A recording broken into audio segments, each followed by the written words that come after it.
मईशत की बात करें तो हुकूमत की तरफ से जो टैक्स कलेक्शन के दावे और जो टारगेट सेट किए गए उसके बहुत से लोगों ने इम्प्रैक्टिकल कहा। ये कहा कि ये प्रैक्टिकल चीज़ नहीं है।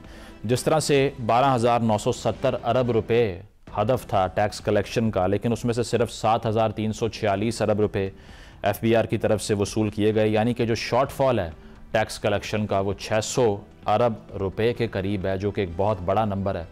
इसको हुकूमत कैसे पूरा करेगी, ये चैलेंज अपनी जगह, लेकिन IMF का वफ़द भी पाकिस्तान के दौरे पर मौजूद है। मुज़ाकरात उनसे किए जा रहे हैं और फिर ये ख़दशा ज़ाहिर किया जा रहा है कि कहीं जो सैलरीड क्लास है उस पर मज़ीद बर्डन ना डाल दिया जाए, या फिर जिन सेक्टर्स में रिफ़ॉर्म की बात की जा रही थी, जिस तरह से ये कहा गया कि इलेक्ट्रिक व्हीकल्स की पॉलिसी है या इस तरह की दीगर पॉलिसीज़ हैं, उसको भी IMF की तरफ से अपोज़ किया जा रहा है। तो किस नौयत की नेगोशिएशन होगी और किन टर्म्स के ऊपर अब नेक्स्ट बेल आउट पाकिस्तान को मिलेगा, इस पर गुफ्तगू का आगाज़ करते हैं। यूसुफ नज़र साहब मौजूद हैं, माहिर हैं मौशी अमूर के। शुक्रिया आपके वक्त का। यूसुफ साहब, एक साल मुकम्मल हो गया हुकूमत को और शहबाज शरीफ साहब ने यह कहा कि 2015 के बाद से महंगाई की शरह सबसे कम हो चुकी है। आपको लगता है कि ये ट्रांसलेट भी हुई है आवाम तक, उनकी परचेजिंग पावर में भी कुछ इजाफा हुआ है, या आदादो शुमार सिर्फ ये सुपरफिशियल है?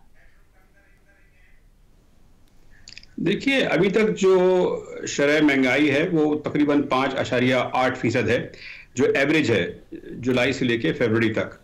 तो जिस तेजी से महंगाई बढ़ रही थी उसमें उसकी रफ्तार में तो कमी आई है, लेकिन महंगाई में कमी नहीं आई है। और इससे पिछले 2 सालों में महंगाई जो थी वो 26-27% जो एवरेज था सालाना, उससे बढ़ी थी। तो उस लिहाज से लोगों की आमदनियां तो नहीं बढ़ी हैं और पाकिस्तान में शरह गुर्बत में इजाफा हुआ है। एक अंदाजे के मुताबिक कोई 1.5 करोड़ लोग जो हैं वो मजीद गरीब हो गए हैं।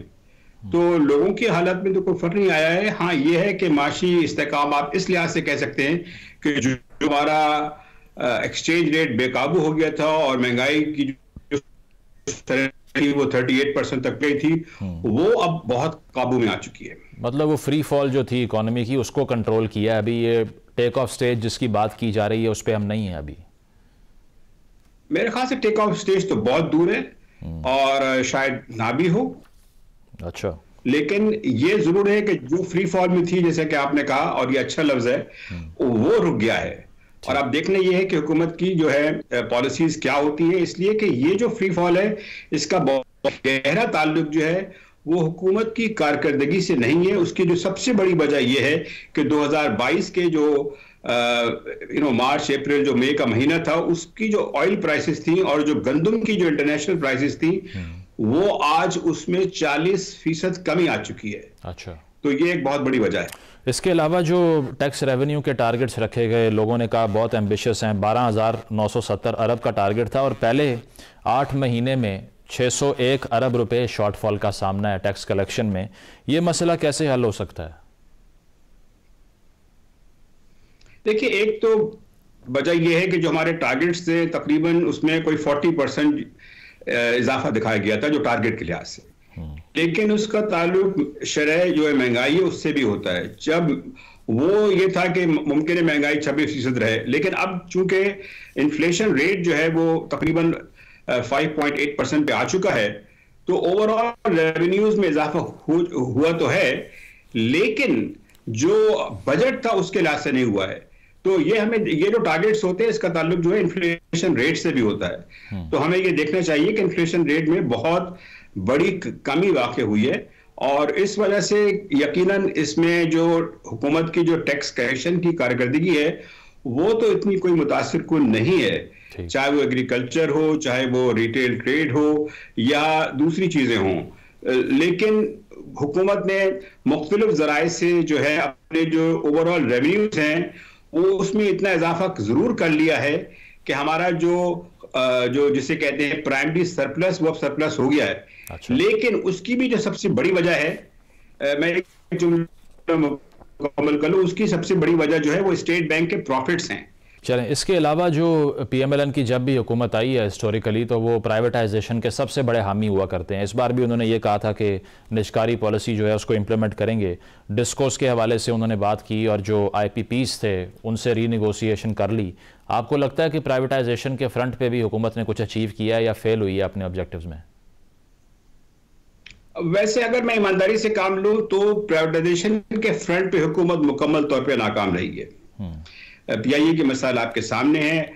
इसमें असल में जो ओवरऑल इन्वेस्टमेंट पॉलिसी है उसको रिव्यू करने की जरूरत है, और प्राइवेटाइजेशन पॉलिसी को भी।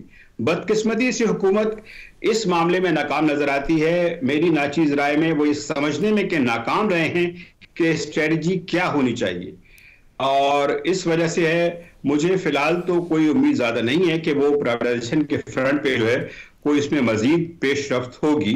और आईपीपीज़ के हवाले से जो कहा जाता है कि मुआहदे मनसूख हुए हैं, उससे कुछ फ़ायदा हुआ है, या सिर्फ पहले बताया जा रहा था कि ये मसला हल होगा तो बिजली के सारे प्रॉब्लम्स और ये हुकूमत का जो बर्डन है वो कम हो जाएगा? वो सारी जो एनालिसिस थी वो थी गलत। जिन आईपीपीज़ को टच किया गया है वो बहुत ही एक कलील जो है, मतलब परसेंटेज है, 20% या 15%, तो उसको यकीनन उसमें बहुत जोर लगाया गया है।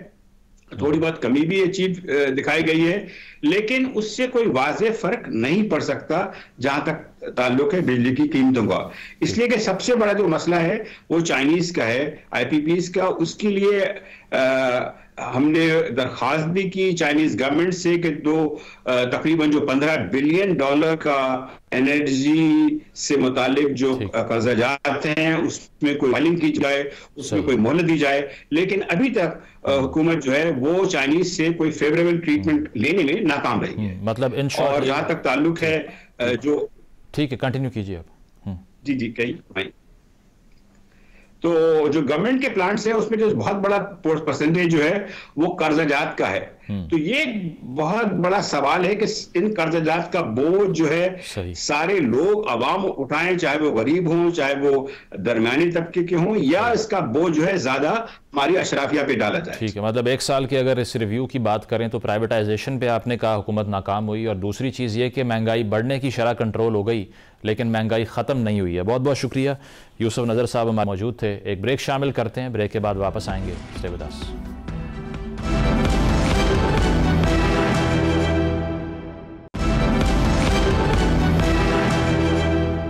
नाज़रीन, प्रोग्राम आपने मुलाहिज़ा किया, फीडबैक ज़रूर दीजिएगा। इजाज़त दीजिए, अल्लाह हाफ़िज़।